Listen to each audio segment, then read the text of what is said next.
Okay. Great. Just a minute.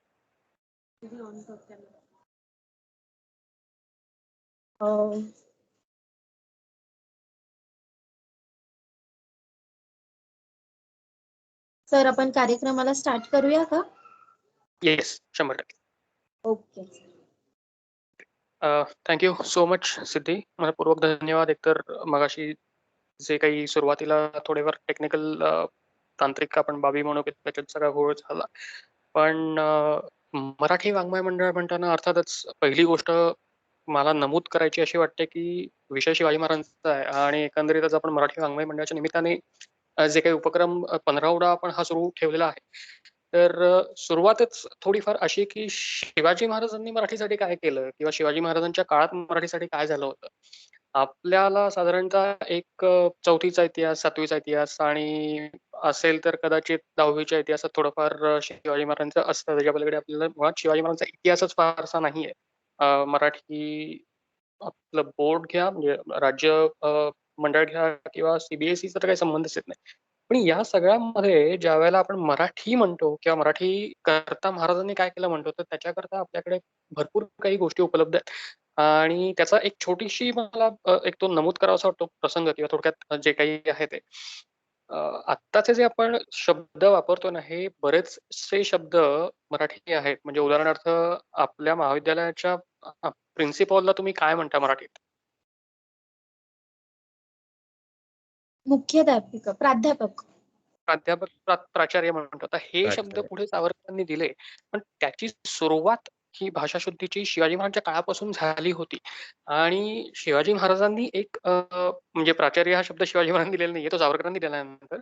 पण ही जी सुरुवात होती, की जी परकीय नावं आहेत, त्या परकीय नावांना आपल्या भाषेत प्रतिशब्द द्यायचंय किंवा त्याचं शुद्ध संस्कृतीकरण किंवा मराठीकरण करायचंय. तर ही गोष्ट शिवाजी महाराजांनी सुरू केली.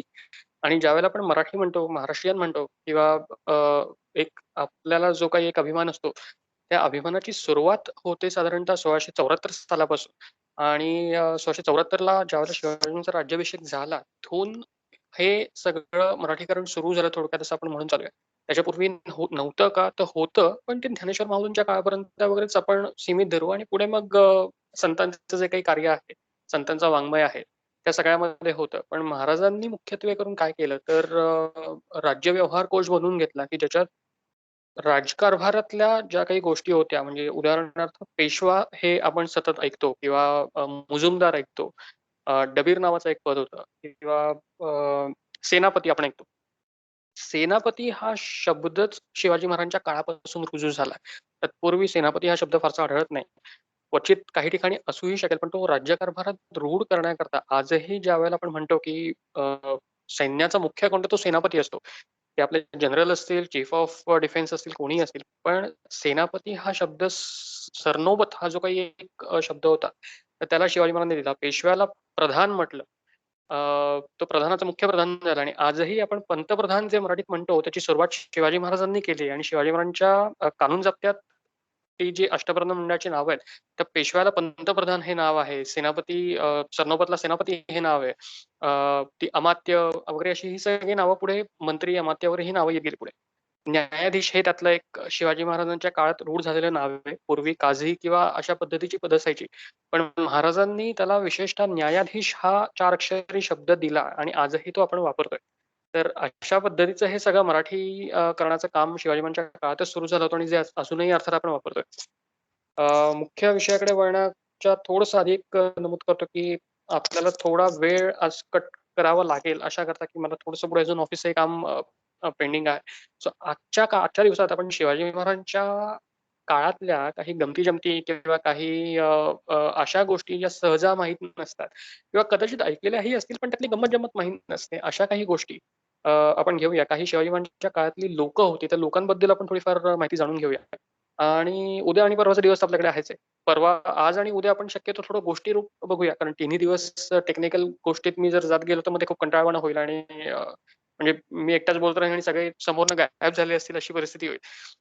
तर तिसरा दिवस आपण त्या सगळ्या गोष्टींकरता राखून ठेवूया आणि आजचा दिवस आणि उद्याचा दिवस आपण गप्पा गोष्टी काइंड ऑफ ठेवूया. शेवटची एक 15 मिनिटं मी एक आपल्यातच प्रश्नोत्तरांचा कार्यक्रम म्हणून थोडी राखीव ठेवतो, की काही अ, आपल्या मनात असेल तर ते आपण हे विचारू शकता आणि मला जेवढं शक्य तेवढं मी ते सांगण्याचा प्रयत्न करतो. अ, जसं मगाशी म्हटलं तसं, की शिवाजी महाराजांच्या काळातली माणसं म्हणजे अ, आपल्याकडे किल्ले जसं एक म्हटलं जातं, की किल्ला म्हणजे एक बुलंद काहीतरी एक स्ट्रक्चर असतं, की जे स्ट्रक्चर शत्रूला मात देण्याकरता अतिशय महत्त्वाचं असतं. पण जर शिवकाळ म्हटलं किंवा मराठेशाही जर तुम्ही थ्रूआउट म्हटली, तर या सगळ्यामध्ये माणसं ही किल्ल्यांच्या बरोबरीने आहेत आणि शिवाजी महाराजांचं स्वतःचं हे म्हणणं आहे, की प्रत्येक माणूस हा एक किल्ल्यासारखा आहे. ते कशा अर्थाने ह्याची काही उदाहरणं मला सांगायची आहेत. तर आज आपण थोडीफार ती उदाहरणं बघूया. एक माणूस आणि एक किल्ला ह्याच्यात शिवाजी महाराजांनी कधीही फारसं अंतर केलेलं नाही. या माणसांची सुरुवात म्हणजे शिवाजी महाराजांच्या काळातच पहिल्यापासून त्यांच्यावरती जे काही संस्कार झाले किंवा त्यांच्या पुढच्या काळात त्यांना जी काही शिकवण दिली गेली, ती जी आधीची जी शिकवण होती त्यांनी आचरणात आणली. अशा ह्याच्यात जर बघितलं तर सोनोपंत डबीर नावाचा एक माणूस आपल्याला कायम दिसून येतो. हे सोनोपंत कोण? तर सोनू विश्वनाथ नावाचे एक गृहस्थ होते ज्यांना ते शहाजी राजांचेच नोकर होते. आणि शिवाजी महाराज साधारण 1642 साली बंगलोरवरनं परत जिजाऊसाहेब, शिवाजी महाराज आणि सगळीच लोकं ज्यावेळेला बंगलोरवरनं परत आली, त्यावेळेला शहाजीराजांनी काही माणसं शिवाजी महाराजांबरोबर दिली होती. तर त्याच्यात हे सोनोपंत होते. त्यांना डबीर करून पाठवलं होतं. एक शामराज निळकंठ नावाचा एक माणूस होता. त्यांना पेशवा करून पाठवलं होतं. अजूनही काही अशी बाळकृष्णपंत हणमंतेवर या नावाची काही माणसं होती. पासलकर होते, बाजी पासलकर होते, कान्होजी जेधे होते. हे नंतर आले अर्थात कान्होजी जेधे, पण बाजी पासलकर वगैरे आधीपासून होते. हे सोनोपंत डबीरांचं एक महत्त्व शिवकाळात किंवा शिवाजी महाराजांच्या आयुष्यात इतकं मोठं आहे किंवा किंबहुना त्या घराण्याचं महत्त्व इतकं मोठं आहे, की त्या घराण्यातल्या प्रत्येक माणसानी कमीत कमी 3 पिढ्या आपण म्हणू शकतो. या 3 पिढ्यातल्या माणसांचा शिवाजी महाराजांशी प्रत्यक्ष संबंध आला आणि या 3 पिढ्यांच्या बद्दल शिवाजी महाराजांचं स्वतःचं प्रेम किंवा त्यांचा एकंदरीत जो काही एक भाव असतो मनातला, तो प्रत्येक वेळेला आपल्याला दिसून येतो. तर पहिलं उदाहरण हे सोनोपंतांचं. कशा करतात तर शिवाजी महाराजांची पहिली लढाई आपल्याला सगळ्यांनाच माहीत असते बऱ्याचदा म्हणजे कारण शिवक्षेत्र आपण बऱ्याच लोकांनी वाचलं इतिहासाच्या बाहेर जाऊन. तर हे जे काही पहिल्या लढाईचं प्रकरण होतं, पुरंदरची लढाई जी आपण म्हटली जाते. शहाजीराजांना कर्नाटकात 1600 साधारणतः 48 आपण गोष्ट म्हणतो 47-48 सालची. शहाजीराजांना कर्नाटकात अटक केलं आदिलशहाने. बाजी घोरपडे आणि अफजल खानाचा तो सगळं प्रकरण झालं ते. त्याच्यानंतर शिवाजी महाराज महाराष्ट्रात होते आणि शिवाजी महाराजांचा मोठा भाऊ संभाजीराजे हे बंगळुरूला होते. या दोघांवरती आदिलशहाने सायमल्टेनियसली 2 फौजा पाठवल्या. एक फौज होती फतेखान नावाचा एक सरदार होता, जो शिवाजी महाराजांवरती महाराष्ट्रात चालून आला आणि एक होता फराहात खान नावाचा जो बंगलोरवरती चालून गेला. अर्थात शिवाजी महाराज आणि संभाजीराजे म्हणजे दोघांनीही शहाजीराजांच्या मुलांनी या दोघांचाही पराभव केला, सगळं झालं. पण सगळ्यात मोठा घोळ होता तो म्हणजे शहाजीराजांना या आदिलशहाने पकडून ठेवलं होतं. त्याला सोडवायचं कसं? ते राजकारण केलं, की त्या शहाजहानच्या मुलाशी तो गुजरातचा जो सुभेदार होता मुराद बक्श नावाचा, त्या मुराद बक्षशी पत्रव्यवहार केला आणि सांगितलं, की आम्ही तुझे म्हणजे मुघलांचे आम्ही सरदार आहोत आणि आमच्या आमच्या वडिलांना म्हणजे माझ्या वडिलांना मुघलांनी पकडून ठेवलं हे तुमच्या इब्रतीला शोभण्यासारखं आहे का? अशा पद्धतीची ही ती सगळी राजकारण केली आणि शिवाजी महाराजांच्या त्या राजकारणाला उत्तर म्हणून मुराद बक्षचं कदाचित पत्र गेलं असेल नसेल, पण आदिलशहा घाबरला, की मुराद आणि समजा शहाजहान आपल्यावरती चालवणार तर काय होईल? हे परत या टेक्निकल गोष्टीत आपण जायला नको. पण शहाजीराजांची सुटका झाली आणि आदिलशहाने शहाजीराजांकडे एकच मागणी केली, की तुमच्या मुलाला तुम्ही कंट्रोल करा किंवा त्याच्यावरती वचक ठेवा आणि दुसरी गोष्ट, की तुमच्या मुलाने पुंडावा करून घेतलेला कोंढाण्याचा किल्ला हा मला परत करा. तर कोंढाणा हा त्यावेळेचा अतिशय महत्त्वाचा किल्ला आणि पुढे शिवाजी महाराजांच्या सबंध आयुष्यात किंवा अगदी शिवाजी महाराजांच्या आयुष्यात नाही, पुढे औरंगजेबाच्या कारकिर्दीपर्यंत कोंढाण्याचं आपल्याला महत्त्व सगळ्यांना माहिती आहे. म्हणजे तानाजी मालुसरांचं प्रकरण तर आपल्याला सगळ्यांना माहितीच आहे, की कशा पद्धतीने तिकडे वीरगतीला प्राप्त झाले. पण ही गोष्ट मी म्हणतोय तानाजी मालुसरांच्या जवळपास 22 वर्ष आधीची 1648 सालची. सिंहगड त्यावेळेला नाव नव्हतं अर्थात कोंढाणा नाव होतं. हा कोंढाणा शिवाजी महाराजांनी देऊन टाकावा अशी आदिलशहाने अट घातली आणि शहाजीराजांनी ती अट मान्य केली, की ठीक आहे म्हणजे तुम्हाला कोंढाणा हवा आहे ना, माझ्या मुलाकडनं मी तुम्हाला कोंढाणा देऊन टाकला. ही गोष्ट ज्यावेळेला शिवाजी महाराजांना कळते, त्यावेळेला शिवाजी महाराजांना अर्थात 17 ते 18 वर्षाचं वय आहे, तरुणपण आहे. स्वराज्याचा नवीन उद्योग आरंभला आहे आणि पहिलीच लढाई झाली. त्या पहिल्या लढाईत फतेखानासारख्या मातब्बर सरदाराला शिवाजी महाराजांनी हरवलं. ह्याच्या पलीकडे जाऊन महाराजांना एक गोष्ट लागली, की आपल्या वडिलांनी आपल्याला न विचारताच तो कोंढाणा परस्पर देऊन कसा टाकला. तर महाराजांचा ते थोडाफार एक राग आला म्हणू किंवा थोडंफार ते चिडले, की बाबा वडिलांनी ही गोष्ट नीट नाही केली. त्यांनी कमीत कमी मला विचारायला हवं होतं, की किल्ला देऊ का? किंवा कदाचित आपण त्या कोंढाण्याच्या बदल्यात अजून 4 किल्ले देऊ शकलो असतो. याचं कारण हा कोंढाणा जिंकण्याकरता पुढे आणि हे सिद्ध झालंय म्हणजे ज्यावेळेला शाहिस्तेखान आला होता. त्या शाहिस्तेखानाच्या वेळेला अ, जसवंत सिंग नावाचा एक सरदार होता, जो जोधपूरचा महाराजा होता. तो जवळपास 6 महिने किल्ल्याला वेढा घालून बसला होता आणि त्याच्या 6 महिन्याच्या वेढ्यात किल्ल्याचा एक टवका सुद्धा उडाला नव्हता, इथपर्यंत ती सगळी गत झाली होती. आणि 6 महिने त्याला परत हात हलवत परत पुण्याला जावं लागलं होतं. पण असा 6 महिने लढवून पुढच्या काळातही कधीही न जिंकला गेलेला किल्ला शिवाजी महाराजांनी रक्ताचा एक थेंबही न सांडता जिंकला होता आणि शहाजीराजांनी तो परस्पर देऊन टाकला. तर हे शिवाजी महाराजांना थोडंसं कुठेतरी लागलं मनाला, की असं करायला नको होतं. तो किल्ला परत घेण्याकरता मला किती कष्ट पडतील. तर आपल्याकडे एक शिवभारत नावाचं एक डॉक्युमेंट आहे, की जे शिवाजी महाराजांच्या समकालीन माणसाने परमानंद गोविंद नेवासकर नावाचा एक माणूस होता. कवींद्र परमानंद म्हणतात त्यांना. तर या परमानंदाने हे शिवभारत डॉक्युमेंट सगळं लिहून ठेवलं, डॉक्युमेंटेशन केलं त्याचं. ते अर्धवट आहे अर्थात 1664 61 सालापर्यंतच आपल्याकडे आहे ते. पण या सगळ्या प्रकरणात त्या शिवभारतात एक अध्याय म्हणा किंवा एक वेगळंच महत्त्व त्यांनी दिलेलं आहे सोनोपंतांच्या या सगळ्या गोष्टीला. शिवाजी महाराज चिडले, कोंढाणा देऊन टाकला. तर सोनोपंत डबेरांनी शिवाजी महाराजांना शांत केलं आणि त्यांनी शांत करताना म्हटलं, की तुम्ही उद्याचे होणारे राजे आहात. तुम्हाला असं एकदम आत्ताच्या भाषेत म्हटलं तर एकदम हायपर होऊन चालणार नाही किंवा तुम्हाला एकदम असं एक अस्थिर झालाय तुम्ही असं दाखवून चालणार नाही. शहाजीराजांनी कोंढाणा दिला ह्याच्यामागे शहाजीराजांचं तरी काहीतरी एक त्यांची विचार असेल त्यांचा, त्यांची दृष्टी वेगळी असेल. त्यांना तुमच्याबद्दल विश्वास वाटत असेल, की तुम्ही हे करू शकता. आणि या सगळ्या गोष्टी ध्यानात घेऊन शहाजीराजांनी कोंढाणा दिला आणि परत देऊन टाकला कोंढाणा. जसं आपण आधी राजकारण करून घेतलं तसंच आपण पुढेही राजकारण करून घेऊ. पण 2 गोष्टी तुमच्या डोळ्यासमोर आहेत. तुमच्या डोळ्यासमोर कोंढाणा ठेवला आणि तुमच्या डोळ्यासमोर शहाजीराजे ठेवले. तर तुम्हाला तुमचा पहिला पर्याय कोणाला असेल? कोंढाण्याला असेल का शहाजीराजांना असेल? तर शिवाजी महाराजांना पहिल्यांदा तिकडे क्लिक झालं की नाही. कोंढाणा दिला हे एका अर्थात बरं झालं. कमीत कमी वडील चुकले आपल्या आणि वडील चुकलेत म्हटल्यावर वडिलांच्या पुढे आपल्याला काही नाही. पुढे सोनोपंतांचं म्हणणं तेच आहे पुढे, की वडिलांचं स्थान तुमच्या आयुष्यात इतकं आहे, की त्यांच्या मार्गदर्शनाखाली तुम्ही कोंढाण्यासारखा एकच किल्ला नाही, तर अख्खी पृथ्वी जिंकू शकता. तू राजा आहेस. तू या पृथ्वीचा अधिपती आहेस. तर तू ही सगळी पृथ्वी तुला वश आहे. तू एक कोंढाणा घेऊन का बसलायस? आणि ही सगळी सोनोपंतांची जी नीती आहे, ती शिवभारतकरांनी नमूद करून ठेवली आहे. सांगण्याचा उद्देश हा, की या ज्या 3 पिढ्या मगाशी म्हटल्या जातात, त्याच्यात निळोपंतांचं नाव पुढे येईलच. मी तो प्रसंग सांगतोच 1-2 मिनिटात कसा आहे तो. पण याच सोनोपंतांचा नातू, त्याचं नाव अर्थात पुढे आपल्याला इतिहासात अनेकदा वाचायला मिळतं. त्यांचं नाव म्हणजे रामचंद्रपंत अमात्य. अ, जे संभाजी महाराजांच्या बलिदानानंतर जे काही महाराष्ट्रात औरंगजेबाने गोंधळ घातला होता, तर या सगळ्यात त्या औरंगजेबाला तोंड देणारी जी 4 माणसं होती, त्याच्यात एक होते संताजी घोरपडे, दुसरे होते धनराजी जाधव, तिसरे होते शंकराजी नारायण म्हणजे ते भोरचे पंथ सचिव होते आणि चौथे होते हे रामचंद्रपंत अमात्य आणि राजाराम महाराजांनी यांना हुकुमतपणा असा किताब दिला होता. म्हणजेच खुद्द राजा नसताना सबंध राज्याची जबाबदारी या एका माणसावरती आहे, अशा पद्धतीचं ते सगळं होतं. आता हे सगळं करण्याचं राजाराम महाराजांना कारण काय? तर शिवाजी महाराजांच्या काळातच रामचंद्रपंत पुढे आले होते आणि राज्याभिषेकाच्या वेळेला आत्ता जे मी हे सोनोपंतांचं सगळं प्रकरण सांगितलं काय होतं, तर यांच्याच सोनोपंताच्या नातवाला म्हणजे या रामचंद्रपंताला शिवाजी महाराजांनी राज्याभिषेकाच्या वेळेला अष्टप्रधान मंडळात स्थान दिलं होतं. त्यांना अमात्य म्हणून नेमलं होतं.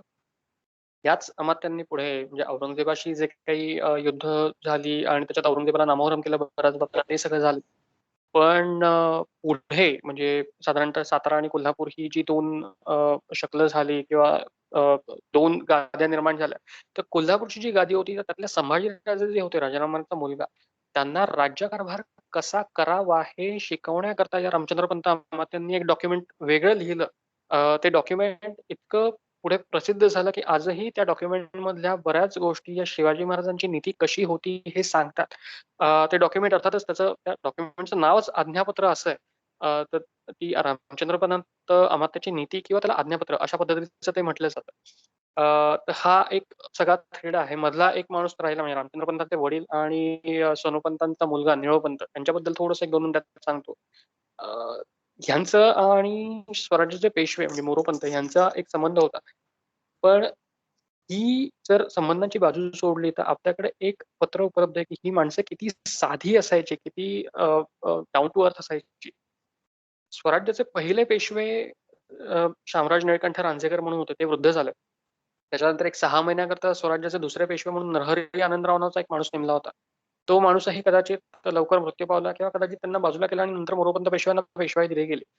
मोरोपंतांनी सगळी कामं महत्वाची केली कारण शिवाजी महाराजांच्या ज्या आयुष्यातल्या लढाया आहेत त्या 1/3 लढाया खुद्द महाराजांनी लढल्यात, 1/3 लढाया खुद्द सेनापतींनी लढलेल्या आहेत आणि 1/3 लढाया जवळपास मोरोपंत पेशव्यांनी लढल्यात. म्हणजे मोरोपंतच नाही तर त्यावेळेस जे कोणी असायचे ते सगळे. अ, या सगळ्या म्हणजे एकंदरीत जर घडामोडी बघता तर मोरोपंत आणि निळोपंत हे दोघं एकमेकांना जवळ राहून एकमेकांशी सांभाळून कामं करायचे. शाहिस्तेखानाच्या प्रकरणात सुद्धा ह्या दोघांचाही एकत्र वावर असायचा आणि सिंहगडावरती झालेला फितवा वगैरे असेल या सगळ्या गोष्टी शिवाजी महाराजांनी एकत्र सांगितल्यात.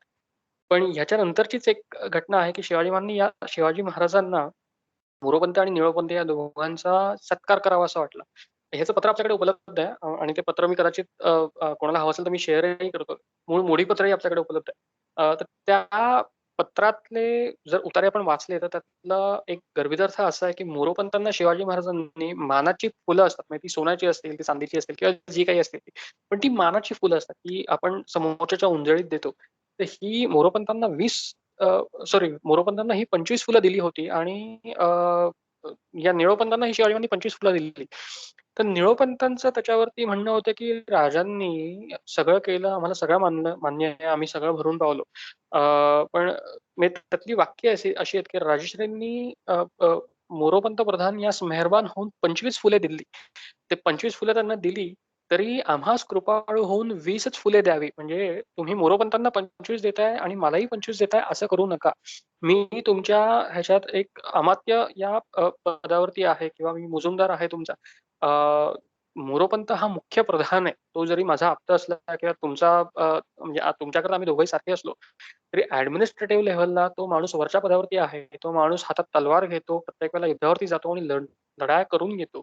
तर तुम्ही मला 20 फुलं द्या आणि त्याला 25 फुलं द्या. माझ्यापेक्षा 5 फुलं त्यांना जास्त द्या. शिवाजी महाराजांचा त्याच्यावरती त्या निळोपंतांच्या म्हणण्यावरती एक रिप्लाय आहे. तो त्याच पत्रामध्ये नमूद आहे.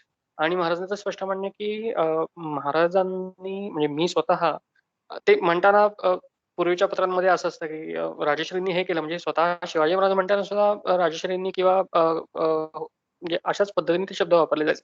तर मी हे केलं ते तुमच्या दोघांच्याही कर्तृत्वाकडे बघून केलं आणि तुमच्या वडिलांनी किंवा तुम्ही आतापर्यंत जे काही करत आलात ते काही कमी नाहीये.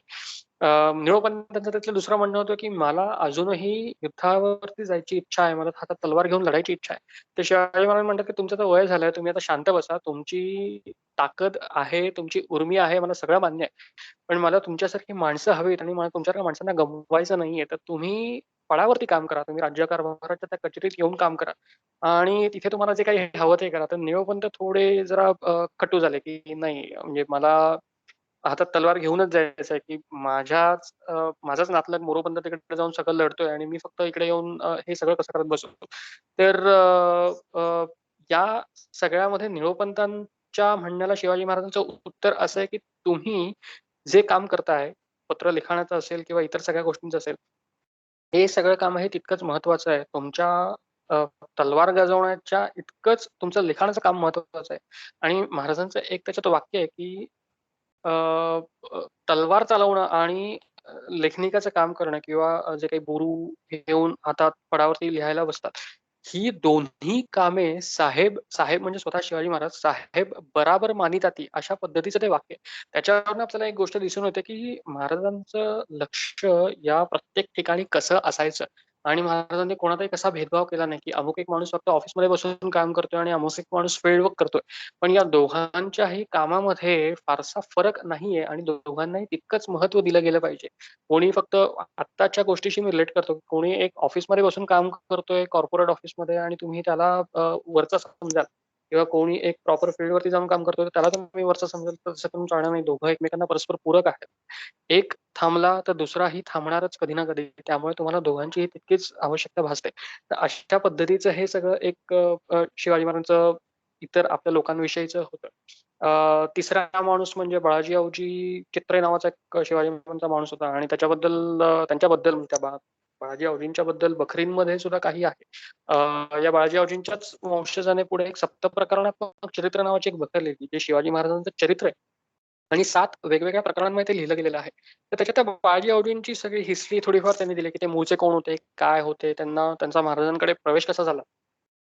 साधारणतः एक 1664चा आपण एक कालखंड म्हणूया, की ज्यावेळेला शिवाजी महाराजांची कुडाळवरती स्वारी गेली होती आणि खवासखानावरती त्यांनी हल्ले केले होते.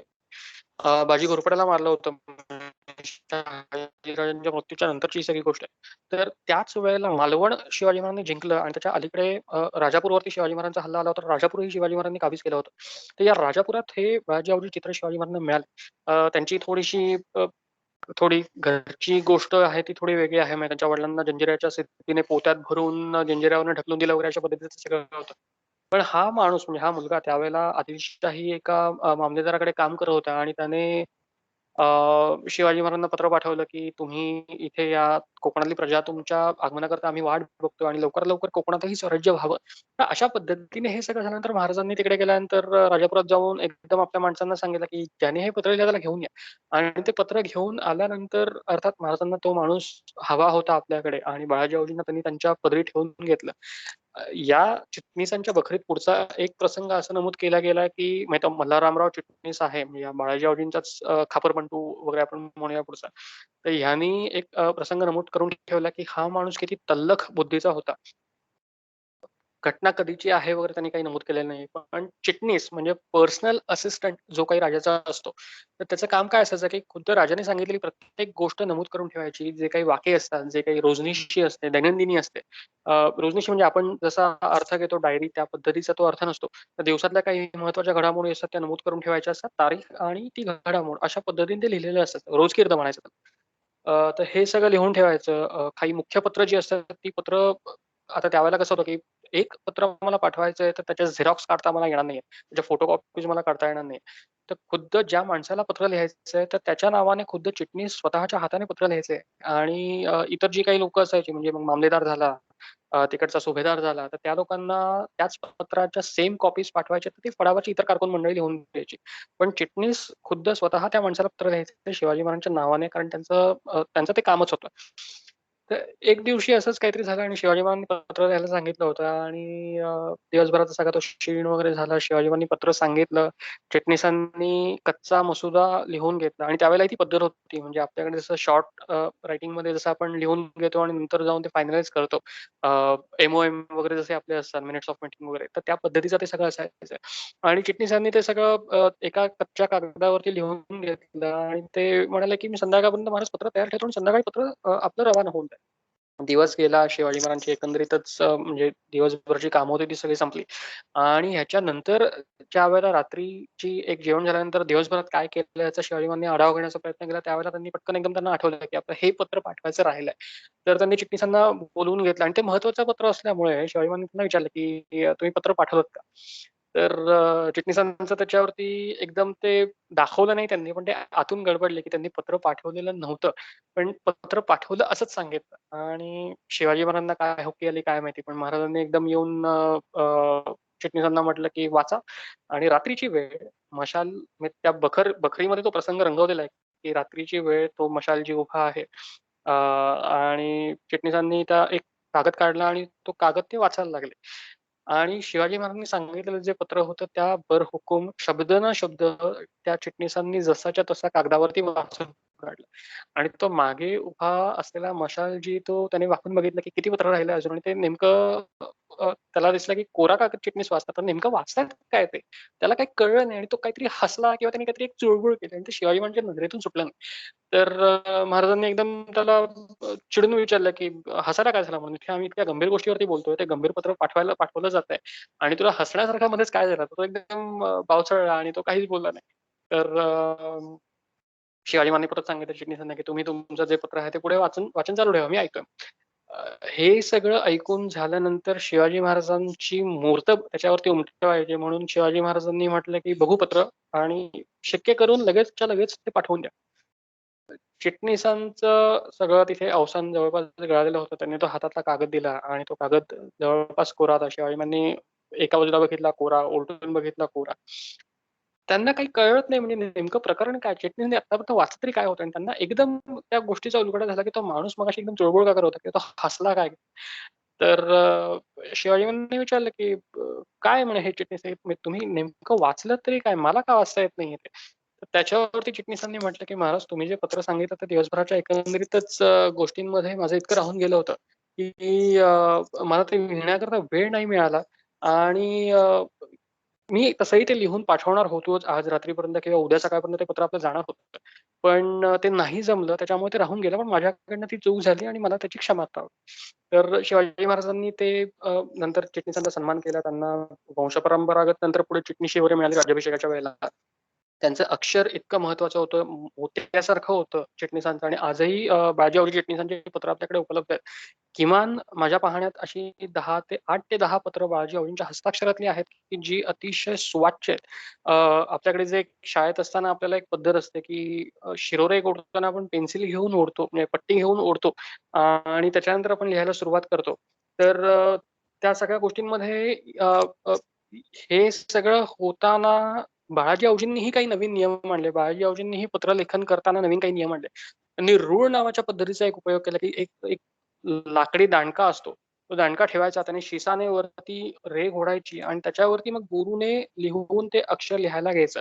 आणि ही साधारणतः गोष्ट आहे 1664 पासून पुढची. 1664च्या आधीची जर आपण मोडी पत्र बघितली, तर ती पत्र अतिशय किचकट आणि वाचायला थोडी विचित्र वाटतात. पण बाळाजी औजींचा प्रवेश झाल्यापासून त्यांनी जे नियम घालून दिलेत, तिथपासून जर आपण बघितलं तर साधारणतः मोडीचा जो एक कालखंड आहे किंवा मोडीचा एक नवीन प्रवास सुरू झाला आणि मोडी लिपी एका नवीन वळणावरती जाऊन ती अतिशय सुवाच्य होत गेली आणि पुढे पेशवाईत तर अर्थात आपण विचारलंच नाही. म्हणजे आजही तुम्ही पेशवाईतल्या एखाद्या मोडी जाणकाराला पत्र देतात, तो अक्षरशः जसं देवनागरी वाचतो तसं ते मूळ पत्र वाचून काढू शकतो. तर अशा पद्धतीचं हे सगळं बाळाजी चित्रांचं प्रकरण आहे. मालवणची एक छोटीशी गोष्ट मी सांगतो आणि त्याच्यानंतर आपण थोडंसं आजच्या कार्यक्रमाच्या शेवटाला येऊया. मालवणच्या गोष्टीतही शिवाजी महाराजांचं एक गमतीशीर प्रसंग झाला होता, की मालवणचा किल्ला जो शिवाजी महाराजांनी बांधला सिंधुदुर्ग, मालवणच्या समुद्रात आहे. तर जे मगाशी म्हटलं, की ही बाळाजी जी स्वारी आहे, त्याच स्वारीमध्ये शिवाजी महाराजांनी ही सुरुवात कुठून तरी थोडक्यात सांगतो. 1656-57 ला कल्याण भिवंडी जिंकली. म्हणजे दादाजी बापूजी रांझेकर नावाचा एक माणूस होता. हा पहिल्या पेशव्यांचा चुलत भाऊ होता. या माणसानी कल्याण भिवंडी जिंकल्यानंतर पुढच्या काळात शिवाजी महाराजांना आरमार निर्मितीची गरज भासली आणि 57 साली दुर्गाडीच्या किल्ल्याला बांधकामाचा प्रारंभ झाला.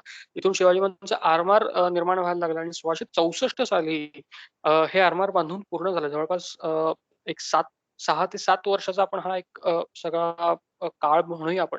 या 7 वर्षात शिवाजी महाराजांचं पूर्ण पूर्ण नाही, पण त्यावेळेला जेवढं उपयुक्त होतं तेवढं सगळं आरमार तयार झालं आणि हे आरमार मालवणला येऊन थांबलं होतं.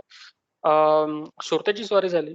सुरतेच्या स्वारीनंतर शिवाजी महाराजांनी म्हणजे तोपर्यंत शहाजीराजांचा कर्नाटकात मृत्यू झालेला होता आणि आदिलशहाकडनं कुडाळवरती खवास खान आणि बाजी घोरपडे चालून आले होते. तर त्या दोघांचाही शिवाजी महाराजांनी पराभव केला आणि या सगळ्या गोष्टींमध्ये म्हणजे तो खवास खानाचा पराभव, बाजी घोरपडेंना जाऊन मारणं असेल, मुधोळला जाऊन या सगळ्या गोष्टींमध्ये अ, शिवाजी महाराजांचं जे काही एकंदर त्यांचा जो इंटरेस्ट होता किंवा ते सगळं झाल्यानंतर मालवणच्याच किनाऱ्यावरती एके संध्याकाळी फिरत असताना शिवाजी महाराजांना समोर एक खडक दिसला समुद्रात आणि तिथे भांजी प्रभुदेसाई वगैरे ही सगळी लोकं शिवाजी महाराजांच्या बाजूला देसाई, प्रभुदेसाई उभे होते. तर त्यांना शिवाजी महाराजांनी आणि ही गोष्ट ही संपूर्ण कागदपत्रात नमूद आहे. म्हणजे ही कुठली दंतकथा नाहीये. ही मूळ कागदानुसारची गोष्ट आहे. खरी गोष्ट आहे. मी सांगताना थोडी माझ्या भाषेत सांगतोय. तर त्या अ, अ, देसायांना शिवाजी महाराजांनी विचारलं, की "काय आहे ते?" तर त्यांनी सांगितलं, की त्याला कुरटं बेट म्हणतात. कुरटे असं त्याचं नाव आहे. तर त्या कुरटं बेटावरती शक्यतो कोणी जात नाही म्हणे. इतका खडकाळ भाग आहे तो, की तिकडे जाण्याकरताही काही नाही आणि तिथे जाऊन आम्ही करणार काय? म्हणजे इथले स्थानिक मच्छीमार असतील किंवा इतर प्रजा असेल, ती जाऊन तिकडे करणार काय? शिवाजी महाराजांना काय डोक्यात आलं काय माहिती, की त्यांनी एकदम पटकन म्हटलं, की "मच्छी तयार करा. आपण जाऊन बघायचं तिथे काय." तर एक 15-20 मिनिटात ती सगळी तयारी झाली. शिवाजी महाराज जाऊन बघून आले आणि त्या सगळ्या प्रकरणानंतर तिथून आल्यानंतर शिवाजी महाराजांच्या डोक्यात एकदम अ, अ, क्लिक झालं म्हणू आपण आणि त्यांनी ताबडतोब त्या भांजी प्रभुदेसाई आणि तिकडच्या लोकांना आणले, की या ठिकाणी मला किल्ला वसवायचा आहे. तो किल्ला वसवण्याकरता मला तयारी करायची आणि पुढे शिवाजी महाराज बसरूरला वगैरे ती सगळी स्वारी झाली. पण त्या स्वारीच्या नंतर ज्यावेळेला परत शिवाजी महाराज मालवणला आले, त्यावेळेला ती सगळी तिथली मुहूर्ताची तयारी सुरू झाली होती. तर मुहूर्त करायचा किल्ल्याच्या बांधकामाला, तर आजही आपण पहिली कुदळ मारताना पूजा करतो त्या जागेची. शिवाजी महाराजांनीही सिंधुदुर्ग बांधताना त्या जागेची पूजा केली होती आणि त्या पत्रातले उल्लेख असे आहेत, की किल्ला बांधताना या गावीचा उपाध्याय असावा, असं शिवाजी महाराजांचं म्हणणं वाटतं. तो गावचा उपाध्याय कोणता एक दादम भट नावाचा एक माणूस होता आणि एक जानम भट नावाचा एक माणूस होता. हे 2 मामाभाचे होते. अभ्यंकर त्याचं आडनाव होतं. या दोघांना घेऊन येण्याकरता शिवाजी महाराजांनी सांगितलं, की त्यांना घेऊन या. तर शिवाजी महाराजांची माणसं गेली तिथे, पण हात हलवत परत आली. तर महाराजांनी विचारलं, की "काय झालं? भटजी कुठे?" तर त्यांनी सांगितलं, की "भटजीद्वय घाबरतात म्हणे, ते आमच्याबरोबर यायला तयार नाहीत आणि ते म्हणतात, की तुमचं तुम्ही आहे ते निस्तरून घ्या, आम्हाला तुमच्याबरोबर यायचं नाही."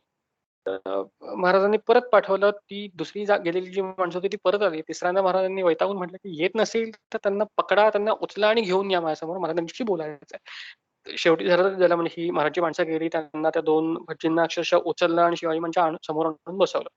तर महाराजांनी त्यांना विचारलं, की "नेमकं तुमचा प्रॉब्लेम काय? म्हणजे तुम्हाला काय नेमकं कोणत्या कारणाकरता तुम्ही यायला तयार नव्हतात?"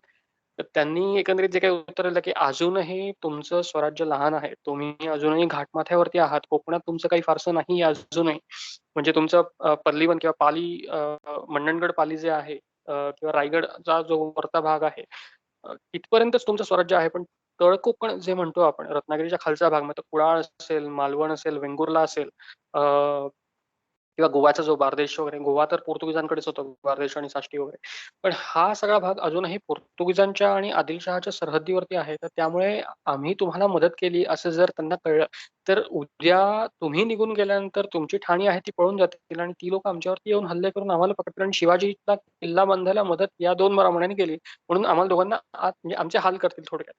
तर आम्हाला काही संरक्षण नाहीये, तर आम्ही हे काही काम करू शकणार नाही. तर शिवाजी महाराज त्यांना मायेने समजावलं, की तुमचं म्हणणं 100% बरोबर आहे. पण आता शिवाजी महाराजांचं वाक्य आहे, की "किंचित अद्दलशाही कुडाळ पावे तो राहिली आहे." म्हणजे कुडाळपर्यंत आहे. पण हळू तिथेही स्वराज्य येतंय आणि आता आपल्या ज्या काही चौक्या आहेत, त्या तिकडेच राहतील आणि इथपर्यंतच नाही, तर आम्हाला पुढेही जाऊन कारवार असेल किंवा त्याच्या अलीकडे गोवा असेल, हाही सारा प्रदेश हळू मुक्त करायचा आहे. तो मुक्त केव्हा होईल हा पुढचा मुद्दा झाला. पण इथे तरी आमची ठाणी पक्की बसणार आहे. त्यामुळे तुम्ही कसलीही काळजी करू नका. तुमच्या अंगाला धक्का लागण्याच्या आधी म्हणजे माझी माणसं तुमच्या संरक्षणाकरता तिकडे उभी असतील.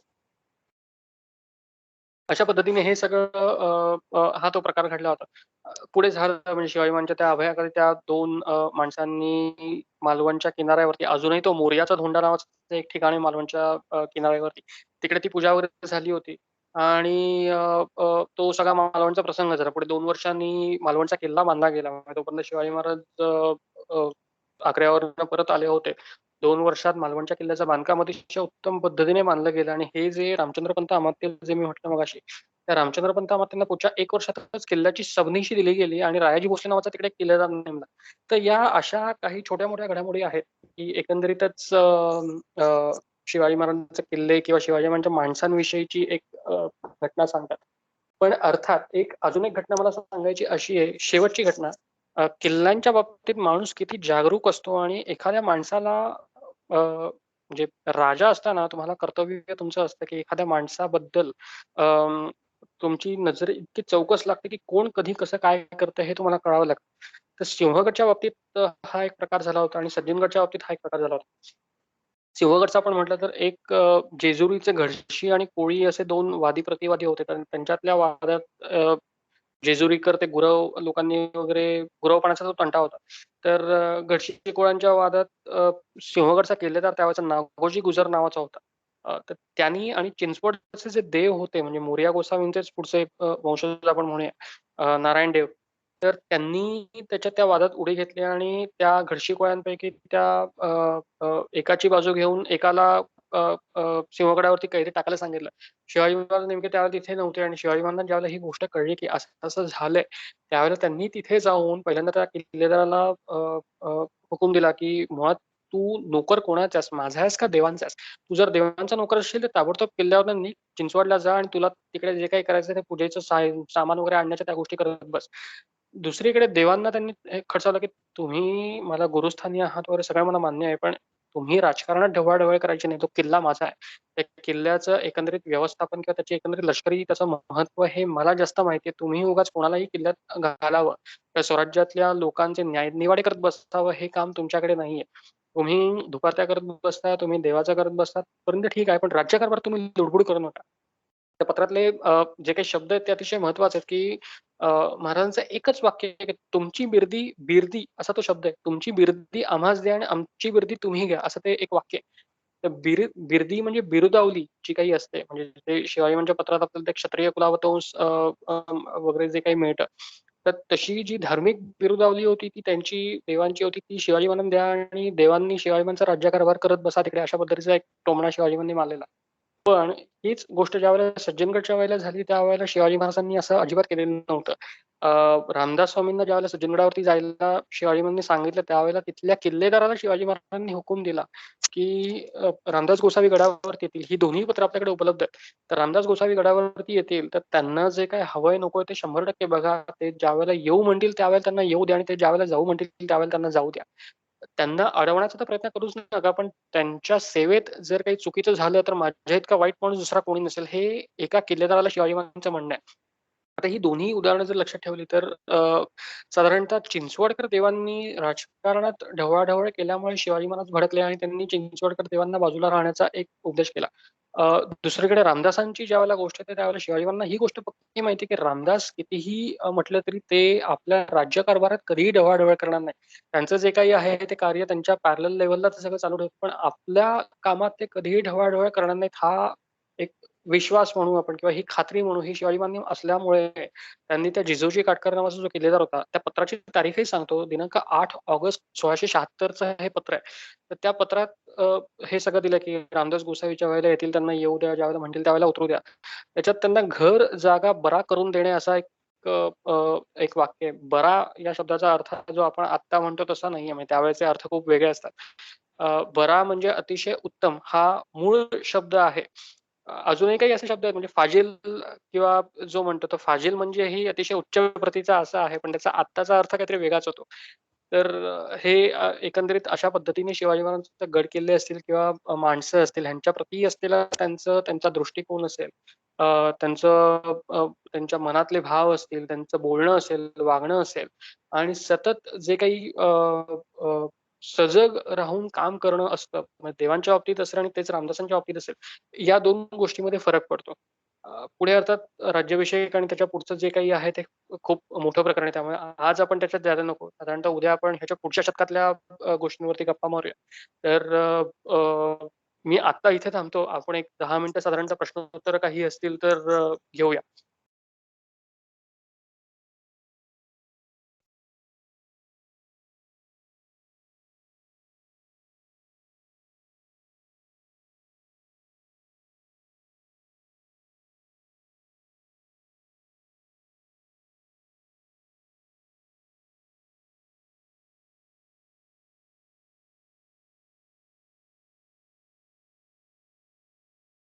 कोणाला काही प्रश्न आहेत का?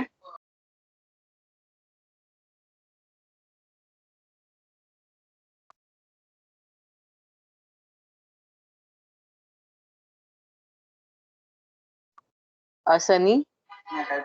हो मॅम, मी पोस्ट करतोय. कोणालाही काहीही डाऊट्स असतील तर चॅट बॉक्समध्ये तुम्ही तुमचे मतं मांडू शकता. सर तुम्हाला उत्तर देतील. आणि तसंच आपला फीडबॅक फॉर्म मी आता चॅट बॉक्समध्ये पोस्ट करतोय. तुम्हाला हा कार्यक्रम कसा वाटला त्याबद्दलचे फीडबॅक्स तुम्ही त्या फॉर्ममध्ये द्या.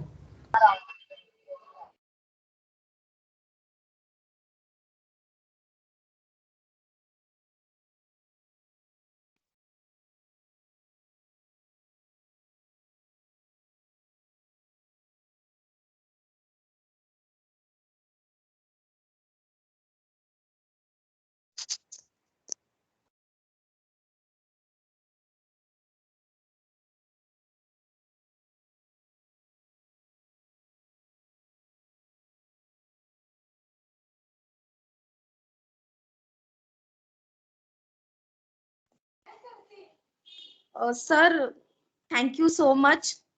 खूप छान वाटलं तुमचं सेशन. कोणाला काही डाऊट असतील तर तुम्ही अनम्यूट करून सुद्धा विचारू शकता सरांना.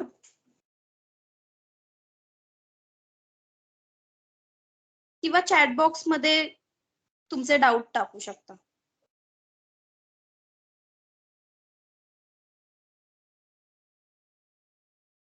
सर भक्तीने काहीतरी क्वेश्चन विचारलाय. जस्ट अ मिनिट चेक करतो.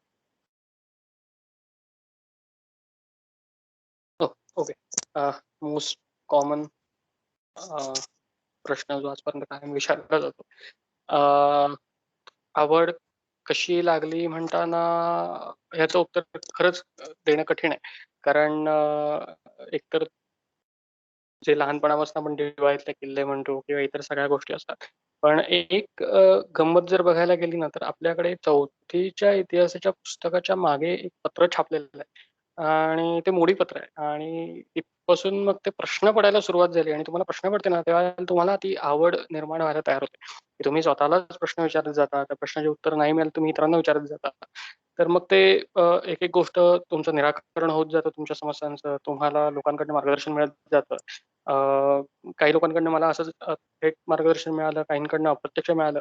तर त्यातनं ते प्रश्न उकलत गेले आणि एक प्रश्न उकलला की नवीन प्रश्न पडतो. मग तो नवीन प्रश्न उकलण्याकरता अजून वेळ जातो. अशा पद्धतीने मग ते गेली जवळपास काय म्हणू आपण एक 15-20 15 एक वर्ष सुरूच आहे ते सगळं.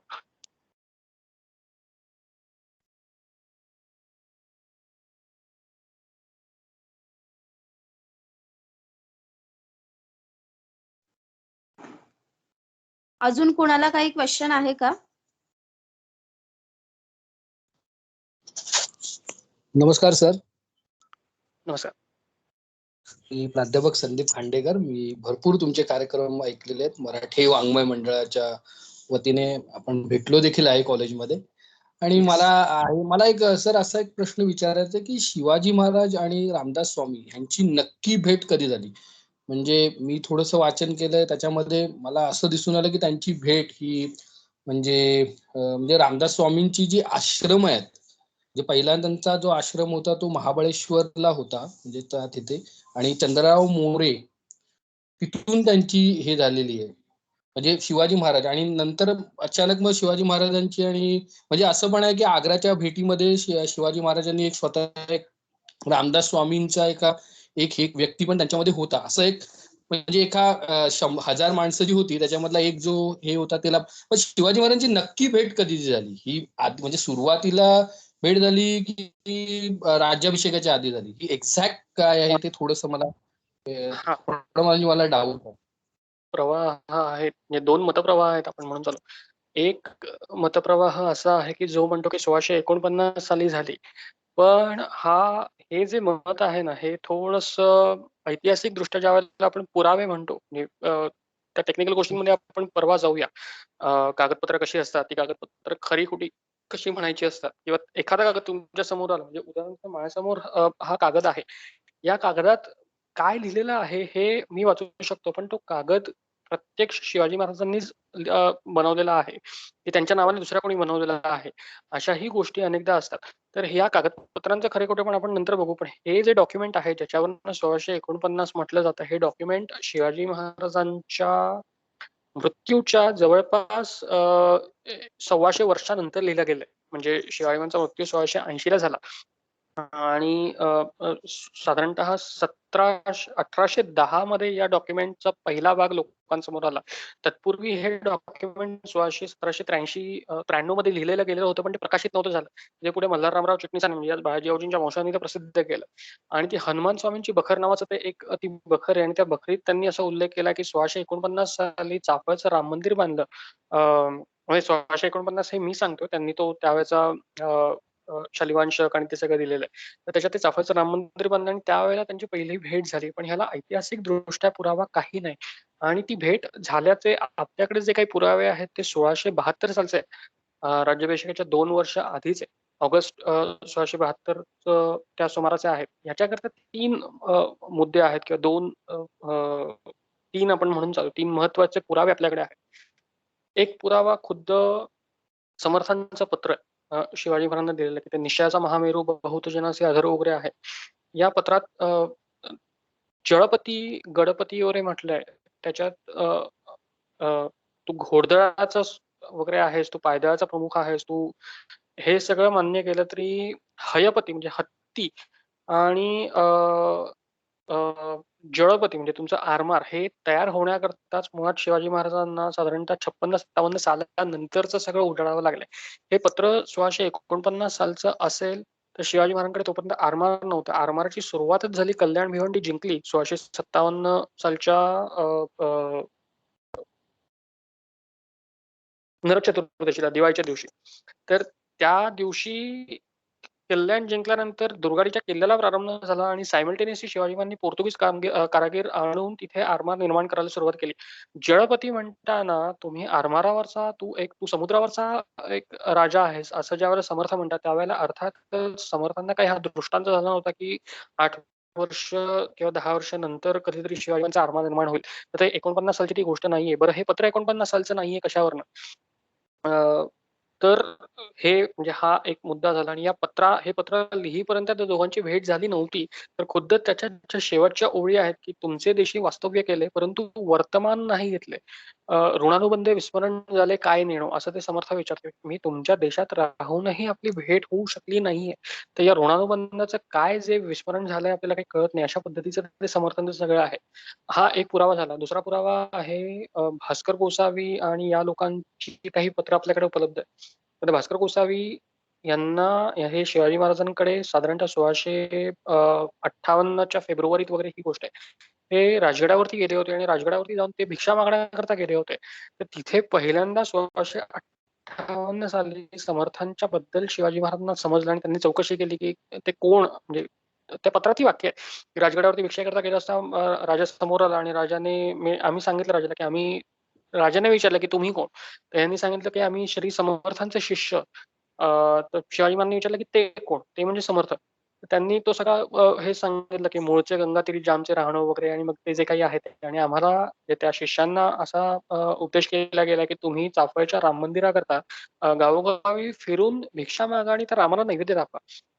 तर 1658 साली हे पहिलं शिवाजी महाराजांना कळलं. हे त्याच माणसाच्या पुढच्या एका पत्रामध्ये हे स्पष्ट दिसून येतं की राजांची शिंगणवाडीला होणारी भेट पहिलीच आहे. शिंगणवाडीला होणारी असं नाही, ती शिंगणवाडीला भेट झाली पण राजे पहिलीच भेट आहे असं त्या पत्रात एक वाक्य आहे. तर त्याच्यावरनं हा दुसरा एक मोठा पुरावा आहे की ती शिंगणवाडीची झालेली भेट ही पहिली भेट होती. आणि ह्याच्या पलीकडे जाऊन खुद्द समर्थांचं एक मोठा सगळ्यात मोठा पुरावा आहे की पुढे संभाजी महाराजांना समर्थांनी काही उपदेश केला होता. काही पत्र लिहिली होती. तर त्या उपदेशामध्ये खुद्द समर्थ संभाजीराजांना सांगतात की त्या संवत्सराचं नाव त्यांनी सगळं घेतलेलं आहे आणि परिधावितां संवत्सरे शिंगणवाडीचे मठी शिंगणवाडीचे मठी हनुमंतासमोर राजश्रीस परमार्थ झाला अशा पद्धतीचं ते वाक्य आहे. तर तो परिधाविनाम संवत्सरा 1672च्या पाडव्याला सुरू झाला आणि 1673च्या फाल्गुन पौर्णिमेला फाल्गुन अमावास्येला संपला. म्हणजे पाडव्याच्या आदल्या दिवशी ते पूर्ण संवत्सर जे होतं ते परिधाविनाम संवत्सर होतं. या संवत्सरात भेट पहिल्यांदा झाली आणि त्या संवत्सरातच मी त्यांना अनुग्रह दिला असं खुद्द समर्थ सांगतात. त्यामुळे बाकीच्यांवरती विश्वास ठेवण्यापेक्षा आपण त्या माणसावरती विश्वास ठेवणं जास्त महत्वाचं ठरतं. धन्यवाद सर. थँक्यू. येस.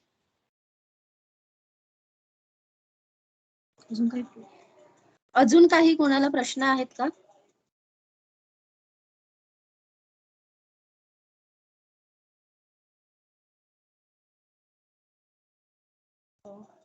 मला वाटतं सर अजून कोणाला काही प्रश्न नाहीयेत. खरंच सर खूप छान वाटलं. तुम्ही खूप महत्वपूर्वक माहिती आम्हाला सांगितली. म्हणजे शाळेत असताना आपल्या 4थीच्या आणि 7वीच्या इतिहासात आम्ही हे सगळं शिकलो होतो आणि खूप दिवसांनंतर परत हे सगळं ऐकणं त्याबद्दल हे करून घेणं खूप छान वाटलं. आणि आम्ही अजून एक्साइटेड आहोत नेक्स्ट जे इव्हेंट्स होणार आहेत त्याबद्दल. So thank you so much sir. मनपूर्वक धन्यवाद. आणि मी आता सगळं आभार प्रदर्शनाचं भाषण करत नाही कारण उद्या आणि परवा 2 दिवस अजून आपले आहेत. त्यामुळे शक्यतो उद्याच आणि परवाचं मी थोडक्यात हे सांगतो कसं असेल म्हणजे ज्यांना इंटरेस्ट असेल अजून ती लोकही जॉईन होऊ शकतात. साधारणतः उद्या आपण 1707 पासून पुढच्या एक 60 वर्ष, 50 वर्ष किंवा 100 वर्षातला आपण एक काळ घेऊया आणि ज्या वेळेला मराठा साम्राज्य हे सबंध भारतभर पसरलं होतं, म्हणजे 3/4 आपण धरून चालू. तर त्याच्यात काय-काय घडामोडी झाल्या, कशा गमती-जमती झाल्या. शक्यतो गमती-जमतींवरतीच आपण जास्त भर देऊ, कारण युद्ध हे आपण दरवेळेला ऐकत असतो. तर त्या कशा झाल्या, कशा प्रकारचे मजेशीर प्रसंग घडले होते आणि हसण्यासारखं खूप आहे त्या गोष्टीतही. आणि परवाचा दिवस आपण थोडं टेक्निकल गोष्टींकरता राखून ठेवूया, की सिरियसली इतिहासाचा अभ्यास कसा करावा किंवा कशा पद्धतीने तुम्ही वाचन करू शकता किंवा कशा पद्धतीने तुम्ही तुमच्या समोर आलेल्या ज्या काही गोष्टी असतात त्याला उत्तर देऊ शकता. तर 2 दिवस अजून आहेत आपल्याकडे. हो सर, नक्कीच. येस. आणि मला आपल्या स्टुडंट्सला पण सांगायला आवडेल, की सर उद्या आणि परवा अजून खूप खूप छान छान पेशवाईतील रोचक आणि मनोरंजक घटना सांगणार आहेत. 18व्या शतकातील व्यवस्थापन याबद्दल देखील माहिती देणार आहेत. सो ज्यांनी ज्यांनी आज जॉईन केलं त्यांनी उद्या आणि परवा असे अजून 3 दिवस आहेत. तुम्ही जॉईन व्हा. तुम्हाला अजून भरपूर माहिती मिळेल. त्यामुळे धन्यवाद सगळ्यांचे. आणि सर माझी एक रिक्वेस्ट होती. हॅलो बोला. हॅलो माझी रिक्वेस्ट होती की शिवाजी महाराजांची जी आग्रा भेट झाली आणि औरंगजेब आणि शिवाजी महाराज यांचं बुद्धी चातुर्य कसं पणाला लागलं, त्या जर भेटीबद्दल तुम्हाला एक 5-10 म्हणजे खूप मोठं आहे ते, पण खरं सांगू, त्याच्याबद्दल जर तुम्ही आज हा तर विषय आपण घेतला त्याच्याबद्दल होता. जर तुम्हाला तर त्याच्याबद्दल जर सर तुम्हाला काही सांगता आलं, की म्हणजे कशा पद्धतीने दोन्ही म्हणजे म्हणतात ना, की अक्षरशः मगरमिठीतनं शिवाजी महाराज परत आलेले आहेत आणि त्यावेळी त्यांनी काय बुद्धी चातुर्य पणाला लावलं, तर त्याच्याबद्दल जर सांगितलं तर थोडंसं म्हणजे ही माझी रिक्वेस्ट आहे. जर शक्य असल्यास तुम्ही थोडासा त्याच्यावर हे केलं तर बरं होईल. म्हणजे तुम्ही हॅलो. आता म्हणताय की उद्या म्हणताय, कसं म्हणताय? आता नाहीच. आज नाहीच. आजचं नको. आपण उद्याच्या ह्याच्यामध्ये तुम्ही जे पेशवाईचं म्हणजे म्हणतात, की स्वराज्यापासून जे आपण साम्राज्याकडे वाटचाल केली त्याच्यातल्या ज्या गमती-जमती तुम्ही सांगणार आहात. तर थोडंसं तिथे जायच्या आधी या भेटीमध्ये म्हणजे औरंगजेब आणि शिवाजी महाराज हे कशी त्यांची एक थोडी भेट झाली आणि त्याच्यानंतर कसं बुद्धिचातुर्य कसं दोघांचं हे झालं, तर त्याच्यावर थोडंसं तुम्हाला जर वेळ देता आला तर ही माझी रिक्वेस्ट आहे. जर नाही, शक्य असेल 100 तर प्लीज. किंबहुना आजच औरंगजेब आणि शिवाजी महाराजांचं आपण एक थोडक्यात हे बघणार होतो, की दोघांची व्यक्तिमत्व कशी होती. परस्पर भिन्न काही बाबतीत होती, काही बाबतीत किती साम्य होतं. आणि तो जो काही आग्र्याचा प्रसंग झाला त्याच्या जवळपास म्हणजे आग्र्याच्या प्रसंगाच्या जवळपास 7 वर्ष आधीपासून हे दोघं एकमेकांना ओळखतायत. एकमेकांशी हो. प्रत्यक्ष संबंध आलेला होता. तर बरोबर. या प्रकरणाच्या वेळेपर्यंत कसं झालं आणि त्याच्या पुढे कसं झालं हे थोडंफार अर्थात तो आज घ्यायचा होताच विषय, पण तो आपण उद्या ज्यावेळेला सुरू करू, त्यावेळेला सुरुवातच आपण त्याच्यानुसार करूया आणि मग हळू पुढच्या काळाकडे आपण सरकूया. चालेल. धन्यवाद सर. अत्यंत. येस. धन्यवाद. सर सर मी रोनिश शिंदे. मला हो. प्रश्न होता, आपला राज्याभिषेक सोहळा होतो ना त्याच्यानंतर जेव्हा म्हणजे राज्याभिषेक सोहळ्याला जेवढा खर्च झाला, कारण तेव्हा नंतर स्वराज्यावर खूप म्हणजे बोलतात ना, असं ऐकण्यात आलं की तेव्हा आपल्याकडे म्हणजे पैशाचा तुटवडा हे होता, कमतरता होती. तेव्हा मग एक मोहीम केलेली हंबीरराव मोहित्यांनी. तेव्हा काहीतरी 10,000 मण सोनं का 30,000 मण सोनं म्हणजे न कोणाला मारता आणलं होतं. तो प्रसंग काय माहित आहे तुम्हाला? तुम्ही हे नेमकं कुठे वाचलं? ते शिवराज्याभिषेक सोहळा पुस्तक आहे ना त्याच्यात होतं. ओके. कारण 2 गोष्टी होतात, की एकतर राज्याभिषेकाच्या वेळेला जे काही दानधर्म वगैरे झाला किंवा त्याचे आकडे आपल्याकडे वेगवेगळे आहेत आणि त्याच्यानंतर खजिना रिता झाला हे 100% खरं आहे. पण तो इतकाही रिता झाला नव्हता, की त्याचा सगळ्या गोष्टींवरती परिणाम होईल. तो तितकाच मजबूतही होता. शिवाजी महाराजांनी काही कर नवीन बसवले. म्हणजे उदाहरणार्थ रयतेवरतीही राज्याभिषेक पट्टी नावाचा एक कर बसवला होता. पट्टी म्हणजे कर. तर तो रयतेकडनं वसूल केला आणि तो वसूल जबरदस्तीने केलेला नाहीये. तर रयतेकडनं तो धान्याच्या स्वरूपात असेल किंवा इतर गोष्टींच्या स्वरूपात असेल आणि रयतेनेही तो अतिशय आनंदाने दिला. कारण प्रत्येकाच्या मनात आपला राजा म्हणजे राज्याभिषेक त्याचा होतोय हा आनंद असल्यामुळे तो कर भरणं कोणालाही काही हे झालेलं नव्हतं. पण या ज्या लुटीच्या गोष्टी आहेत ना, या आपल्याकडे भरपूर झालेल्या आहेत. म्हणजे अगदी हुबळीची जी काही लूट होती ती झाली होती. म्हणजे हे तुम्ही हंसाजी मोहित्यांचं वगैरे म्हणताय हे. हुबळीच्या अलीकडे शिवाजी महाराजांच्या काळात म्हणजे राज्याभिषेकाच्या अलीकडे अशा भरपूर लुटी झालेल्या आहेत. सोरतेच्या 2दा लुटी झालेल्या आहेत. वऱ्हाडात कारंजा नावाचं एक ठिकाण आहे. कारंजा हे गावाचं नाव आहे. त्या कारंजाची लूट झाली होती. कारवार शिवाजी महाराजांनी लुटलं होतं. संपगाव वगैरे तिकडचा होता तो भाग शिवाजी महाराजांनी लुटला होता. कल्याण भिवंडीच्या आसपास म्हणजे खुद्द भिवंडी जिंकली त्यावेळेचं होतं. राजापूरची वखार शिवाजी महाराजांनी लुटली होती, जिंकली होती. अशा अनेक जुन्नरची पेठ एक शिवाजी महाराजांनी मोठी अर्थात ही खूप आधीची गोष्ट आहे. म्हणजे ही 57-58 सालची वगैरे गोष्ट आहे. तर या लुटी या सतत होतच असायच्या आणि त्याच्यात बऱ्याचशा गोष्टी मिळत राहायच्या. त्यामुळे एकच आपल्याकडे लूट झालेली होती असं जर कोणी सांगत असेल तर ते थोडक्यात चुकीचं आहे. अशा लुटी दरवर्षी कमीत कमी शत्रूच्या प्रदेशात व्हायच्याच व्हायच्या. त्यातल्या काही नमूद केल्या गेल्यात, काही नमूद आपल्याकडे झालेल्या नाहीये किंवा कदाचित काही नमूद झालेले असतील त्याचं डॉक्युमेंटेशन आपल्याला अजूनही अवेलेबल नाही. कागद अजून तेवढे प्रकाशात आलेले नाही. पण ही जी हुबळीची किंवा समगावची किंवा कारवारची जी लूट आहे त्यातनं पैसा तुफान मिळालेला होता. तो पैसा वेगवेगळ्या किल्ल्यांची डागडुजी करण्याकरता रयतेच्या एकंदरीतच जे काही असतं म्हणजे शिवाजी महाराजांच्या एक एक मिनिटात सांगतो की काय कसं प्रकरण होतं हे सगळं. शेतकरी जे आज आपण म्हणतो की शेतकऱ्यांच्या बद्दल राज्यकर्त्यांचं जे काही चाललेलं असतं, तर शिवाजी महाराजांच्या काळात एक गोष्ट दिसून येते की त्यांनी शेतकऱ्यांना उगाच सूटही दिली नाही किंवा त्यांच्यावरती अन्यायही केला नाही. कुठचीही गोष्ट मोफत देणं शिवाजी महाराजांनी कटाक्षाने टाळलं आणि अ, जर शेतकऱ्यांकडे दुष्काळ असेल किंवा इतर काही म्हणजे परकीय आक्रमण आलं, तर त्याच्यात जर शेतकऱ्याची अव्यवस्था झाली असेल सगळी आणि ती नासधूस झाली असेल, तर सरकारातून त्याला 2 बैल, त्या बैलांचा चारा, त्या बैलांचं जे काही सगळं असायचं म्हणजे त्यांची व्यवस्था लावण्याकरता ते, तुमचं बी-बियाणं असतं ते, नांगरापासून, फाळापासून सगळ्या गोष्टी ज्या शेतकऱ्याला जे लागेल ते देण्याची शिवाजी महाराजांनी व्यवस्था केली. पण याचा एक पूर्ण आपल्याकडे डॉक्युमेंटेशन आहे. म्हणजे प्रभावळीचा एक सुभेदार होता तुकाराम नावाचं त्याचं नाव आहे. तुकोराम हे नाव आहे त्याचं. तर त्याला दिलेलं ते पत्र आणि ते पत्र अख्खच्या अख्खं महत्वाचं आहे. म्हणजे आपण ऐकतो की रयतेच्या भाजीच्या देठासही रास व दुरुस्त न वर्तणे असं शिवाजी महाराजांचं एक वाक्य आहे. तर तेच संपूर्ण हे जे पत्र आहे की त्याच्यात शिवाजी महाराज म्हणतात की तुला शेतकऱ्यांना दे, पण त्याच्या पुढचा हा पूर्वार्ध झाला. याचा उत्तरार्धही तितकाच महत्वाचा आहे की त्यांच्याकडनं त्यांचं जे पीक ज्यावेळेला येईल त्यावेळेला तू त्यांच्याकडनं तेवढंच वसूलही कर. तू काही धर्मादाय हे नाहीस की त्यांना परस्पर वाटून टाक.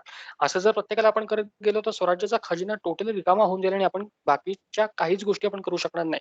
शेतकऱ्यांना तुम्ही उभं करा, शेतकऱ्यांना स्वतःच्या पायावरती उभं करा आणि शेतकरी स्वतःच्या पायावरती उभा राहिला की सव्याज जे काही असेल ते त्याच्याकडनं धान्याच्या रूपात किंवा पैशाच्या रूपात ते शेतकऱ्याला ज्या पद्धतीने सोयीचं असेल त्या सोयीच्या रूपात तुम्ही त्याच्याकडनं ते घ्या. मग ते सालिना असेल, ते दुसाल असेल, म्हणजे त्यावेळेच्या पद्धती असायची की दुसाला असायचं, चौसाला असायचं, म्हणजे 2 वर्षात ते परत घ्यायचं, 4 वर्षात परत घ्यायचं, तिसाला असायचं. तर त्या पद्धतीचं त्याच्यावरती थोडंफार व्याज लागायचं आणि ते शेतकऱ्यांकडनं घेतलं जायचं. पण हे सांगताना म्हणजे जे मगाशी आता हा विषय भरकटला थोडासा, पण लुटीकडनं हा विषय इथे आला होता की लुटी व्हायच्या तर त्या लुटीतला जो पैसा असायचा तो याही कामात दिला जायचा. शेतकऱ्यांच्या बद्दलचं जे काही असेल की शत्रूची धामधूम होते तर त्या धामधुमीत त्यांना सावरण्याकरता काही पैसा जायचा. किल्ल्यांची तटबंदी वगैरे बांधण्याकरता काही पैसा जायचा. तर या लुटी सतत होत राहायच्या आणि अशी गरज सतत भासत असल्यामुळे त्या लुटी कंटिन्युअसली होतच असायच्या. मग ते छोटी ठिकाणं असतील किंवा मोठी ठिकाणं असतील. त्यातनं पैसा, त्यातनं सोनं नाणं, त्यातनं जड-जवाहीर मिळायचं, कापड मिळायचं. मसाल्याचे पदार्थ वगैरे वेगवेगळे असायचे. ही बाहेरची जी मस्कतवरनं येणारी जहाजं वगैरे लुटली जायची. हे अर्थात परत बाजारपेठेत नेऊन त्याचा जो पैसा आहे तो स्वराज्याच्या खजिन्यात जमा व्हायचा. अशा पद्धतीचं हे सगळं चालायचं. पण ती जी तुम्ही म्हणता ती हंबीररावांची ती एक लूट बऱ्यापैकी आहे. पण त्याच्यात एवढं मळ सोनं वगैरे असं मिळालेलं नव्हतं. त्यातले डॉक्युमेंटेशन जे आपल्याकडे आहे म्हणजे डचांचं असेल किंवा ब्रिटिशांचं असेल त्याच्यातले आकडे प्रत्येकाचे वेगवेगळे आहेत. त्यामुळे नेमकी किती मिळाली हे नाही सांगता येत आपल्याला. थँक्यू.